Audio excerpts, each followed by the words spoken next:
ಶೇಷ 2 ವರ್ಷದ ಮುಂಚೆ ಒಂದು 50,000 ರೂಪಾಯಿ ತಗೊಂಡಿದ್ನಲ್ಲ ನೋಡು, ಫುಲ್ ಕ್ಯಾಶ್ ಇದೆ, ಎಲ್ಲ ಸೆಟ್ಲ್ಮೆಂಟ್ ಆಯ್ತಪ್ಪ. ತಗ ತಾಯಿ, ಈಗಲಾದ್ರೂ ನೆನಪಾಯ್ತಲ್ಲ, ಕೊಡು ಕೊಡು.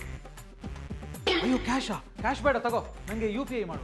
ಅಯ್ಯೋ, ಕ್ಯಾಶ್ ಕೊಡ್ತಿರೋದೇ ಹೆಚ್ಚು, ಅದ್ರ ಮೇಲೆ UPI ಅಂದ್ರೆ ನಾನು ಬ್ಯಾಂಕಿಗೆ ಹೋಗಿ ಡೆಪಾಸಿಟ್ ಮಾಡಿ ಅದಾದ್ಮೇಲೆ ನಿನಗೆ UPI ಮಾಡಬೇಕು. ಆಗಲ್ಲ ಶೇಷ. ಚೈತ್ರ, ನೀನು ಅವತ್ತು ದುಡ್ಡು ತಗೊಂಡಾಗ ಈ ರೂಲ್ಸ್ ಇರಲಿಲ್ಲ. ಈಗ ಏಪ್ರಿಲ್ 2026ರಿಂದ ಹೊಸ ಇನ್ಕಮ್ ಟ್ಯಾಕ್ಸ್ ಆಕ್ಟ್ ಇಂಪ್ಲಿಮೆಂಟ್ ಆಗಿದೆ. ಅದರ ಪ್ರಕಾರ 20,000ಕ್ಕಿಂತ ಜಾಸ್ತಿ ಕ್ಯಾಶ್ ಕೊಡೋದು ತಗೊಳ್ಳೋದು ಮಾಡಿದ್ರೆ ಪದೇ ಇದು ರಿಪೀಟ್ ಆಯ್ತು ಅಂತ ಹೇಳಿದ್ರೆ ಬ್ಯಾಂಕ್ ಇನ್ಕಮ್ ಟ್ಯಾಕ್ಸ್ ಡಿಪಾರ್ಟ್ಮೆಂಟ್ಗೆ ರಿಪೋರ್ಟ್ ಮಾಡುತ್ತೆ. ಆಮೇಲೆ ಇನ್ಕಮ್ ಟ್ಯಾಕ್ಸ್ ಡಿಪಾರ್ಟ್ಮೆಂಟ್ ನನಗೆ ನೋಟಿಸ್ ಇಶ್ಯೂ ಮಾಡ್ಬೋದು, ನಾನು ಪೆನಲ್ಟಿ ಕೂಡ ಕಟ್ಟಬೇಕಾಗ್ಬೋದು. ಸೊ ನನಗೆ ಕ್ಯಾಶ್ ಬೇಡ, ನನಗೆ UPIನೇ ಮಾಡು. ಅಂದ್ರೆ ಈ ಕ್ಯಾಶ್ ತಗೊಳ್ಳಲ್ಲ, UPI ಮಾಡಬೇಕು. ಸರಿ, UPI ಮಾಡ್ತೀನಿ, ಬಟ್ ಯಾವಾಗ ಮಾಡ್ತೀನಿ ಅಂತ ಗೊತ್ತಿಲ್ಲ. ಬರ್ಲಾ?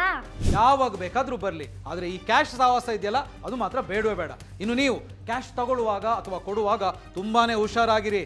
ಕ್ಯಾಶ್ ಕೊಡ್ತೀನಿ UPI ಮಾಡಿ ಅಂತೇಳಿ ತುಂಬಾ ಜನ ಬರ್ತಾರೆ, ಅಂಥವ್ರ ಬಗ್ಗೆ ಹುಷಾರಾಗಿರಿ. ಯಾಕೆ ಅಂತ ಹೇಳಿದ್ರೆ ಇನ್ಕಮ್ ಟ್ಯಾಕ್ಸ್ ರೂಲ್ಸ್ ತುಂಬಾನೇ ಸ್ಟ್ರಿಕ್ಟ್ ಆಗಿದೆ. ನೀವು ಕೇಳ್ಬೋದು, ಹೌದು 25,000 30,000 ರೂಪಾಯಿ ಕ್ಯಾಶ್ ಟ್ರಾನ್ಸಾಕ್ಷನ್ ಮಾಡಿದ್ರೆ ಗೊತ್ತಾಗ್ಬಿಡುತ್ತಾ ಅಂತ ಹೇಳಿ. ನೋಡಿ, ಈಗಲೇ ನೋಟಿಸ್ ಬರಬೇಕು ಅಂತಿಲ್ಲ. ಪದೇ ಇದೇನಾದ್ರೂ ಕಂಟಿನ್ಯೂ ಆಯ್ತು ಅಂತ ಹೇಳಿದ್ರೆ ಇನ್ಕಮ್ ಟ್ಯಾಕ್ಸ್ ಡಿಪಾರ್ಟ್ಮೆಂಟ್ಗೆ ಗೊತ್ತಾಗಿ ಅವರು ನೋಟಿಸ್ ಅನ್ನು ಇಶ್ಯೂ ಮಾಡ್ಬೋದು.